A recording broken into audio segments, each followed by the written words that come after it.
बीते दिन निकिता तोमर की तनिष्क के 71 स्कीम के तहत हत्या कर दी गई। एक छोटी सी घटना थी। लड़की अगर इस्लाम कबूल कर लेती तो बच जाती, खाली फोकट में जान गंवानी पड़ गई। और अब क्या भारत का डरा हुआ अल्पसंख्यक हत्या भी नहीं कर सकता, वो भी संवैधानिक हत्या। हिंदुओं की हिम्मत तो देखिए, खामखा डर का माहौल बना दिया। गूंगे खलियर हिंदुओं के पास कोई काम नहीं, चल पड़े इंडिया गेट पर कोलाहल मचाकर कदम ताल करने। किस भुलावे में जीते हैं ये हिंदू। दिल्ली पुलिस के होते हुए संविधान की प्रस्तावना में मंडित सेकुलरिज्म का ऐसा ह्रास हो ही नहीं सकता।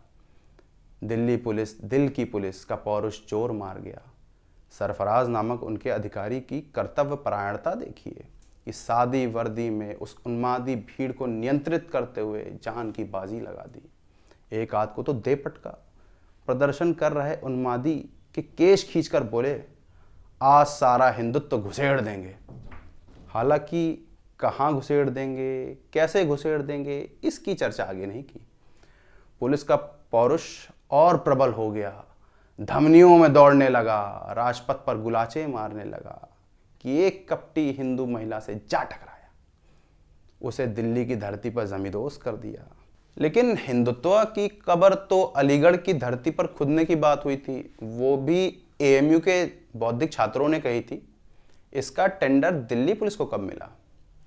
वैसे तो दिल्ली पुलिस से अपेक्षित है कि किसी भी प्रदर्शन का दमन ऐसे ही हो, पर कुछ मास पूर्व शाहीन बाग की ड्योढ़ी पर परम पराक्रमी दिल्ली पुलिस का मानवतापूर्ण गांधीवादी रूप देखने को मिला कि शाहीन बाग, जिसकी प्रसिद्धि की गूंज टाइम्स मैगजीन तक पहुंची, शायद पुलिस वाले शाहीन बाग में बैठी हिजाबी मोमिनाओं से वैसे ही मंत्रमुग्ध थे जैसे सचिन तेंदुलकर की बल्लेबाजी देखकर अंपायर।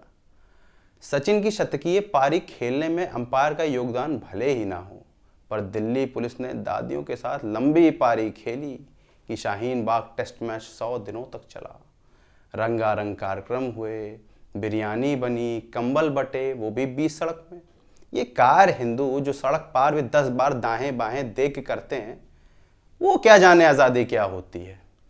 लेकिन कायर हिंदू चालबाज भी तो था। उसने इंद्र का आवाहन किया और दिल्ली की सर्दी बढ़ा दी, जिसको झेल ना पाने के कारण मोमिना के बच्चे शहीद हुए। पर दुआओं में उठे हाथ का असर देखिए कि 500 रुपए की कड़क नोटों की दीनी गर्मी खत्म ही नहीं हो रही थी। अरे नास हो इन चीनियों का, चमगादड़ खा के पूरी व्यवस्था मट्टी पलीत कर दी। जिस 6 लेन की नेशनल हाईवे से रोज 1 लाख गाड़ी गुजरती हूँ, उसे 100 दिन तक छेक के बैठना आसान है क्या? नहीं, बिल्कुल नहीं। लोगों को बहुत असुविधा हो रही थी। दिल्ली पुलिस, दिल की पुलिस, लोगों की सेवा करना सर्वोपरि समझा और तीक्ष्ण टंकार देते हुए कहा कि हम बल प्रयोग करके इस युग प्रवर्तक, संविधान रक्षक, बिरयानी भक्षण भीड़ को नहीं हटा पाएंगे। अब पुलिस की मजबूरी समझिए। हर जगह एक सा परफॉर्मेंस थोड़ी दे सकते हैं। प्रेशर नाम की भी कोई चीज़ होती है। पता लगा यहाँ मोमिना को जबरी उठाया, वहाँ मोमिन ने पूरी दिल्ली में बारूद बिछा दिया। खुफिया सूत्रों की माने तो सेंटिमेंट्स का भी ध्यान रखना पड़ता है। खुफिया से याद आया, बीते दिनों भोपाल की खुफिया पुलिस को फ़ोन आया कि कोविड का अजाब भोपाली हवाओं से ख़त्म हो चुका है, इसलिए भोपाल के इकबाल मैदान में इमैनुअल मैक्रों के खिलाफ हज़ारों मोमिन इकट्ठे हो गए। शायद ही कोई मौलवी फ्रांस को वर्ल्ड मैप पे चिन्हित कर पाए, लेकिन भोपाल में नाराए तकबीर जैसे शांतिप्रिय नारों के बीच मौलवी जी ने फ्रांसीसी सदर मैक्रों को तल्ख शब्दों में समझा दिया कि यह गुस्ताख सदर फ्रांस, मुआफी मांग, नहीं तो फ्रांस के प्रोडक्ट का बाइकाट होगा और यह एहतजाज लंबा जाएगा। अब कहाँ फ्रांस और कहाँ भारत, लेकिन खबर सुनते ही फ्रांसीसी कंपनियां डर के मारे कांपने लगी और फ्रांसीसी सदर मैक्रो अपनी पैंट उतार के झुक गए और एपिग्लॉटिस से चीख के बोले, जहां पना तो सीक्रेट हो, मुआफी कबूल करो। जब ये सब हो रहा था, तभी भोपाल की खुफिया पुलिस को ये खबर मिली कि कोविड का अजाब नहीं खत्म हुआ है। कोई 10 साल का लौंडा उनके साथ जियो का सिम लेके खेल गया है।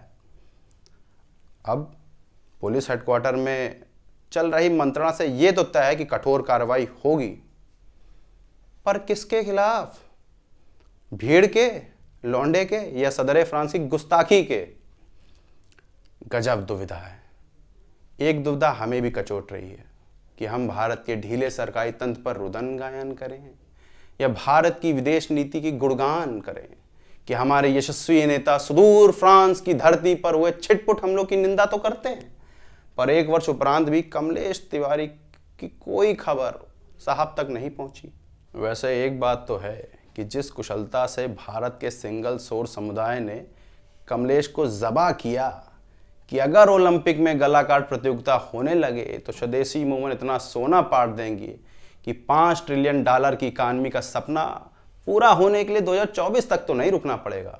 वैसे एक प्रतिस्पर्धा अंतर्राज्य पुलिसिया तंत्र में भी चल रही है कि कौन हिंदुओं की कितनी पिटाई कर सकता है।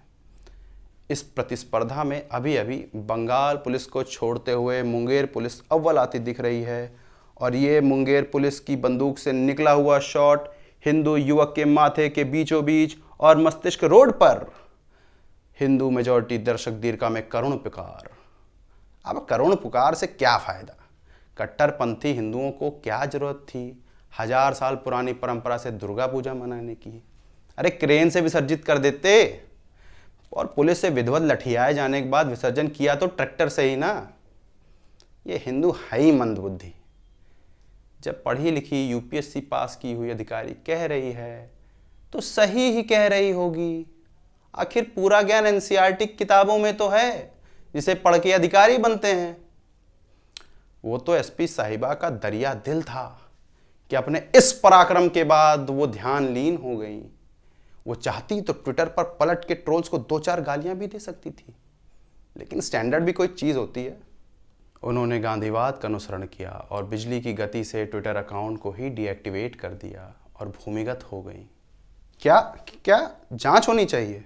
क्या क्या राष्ट्रवादी सरकार है ये? आपकी आवाज़ नहीं आ रही है, नेटवर्क में आइए, टावर पे आइए, छत पे जाइए ना टावर।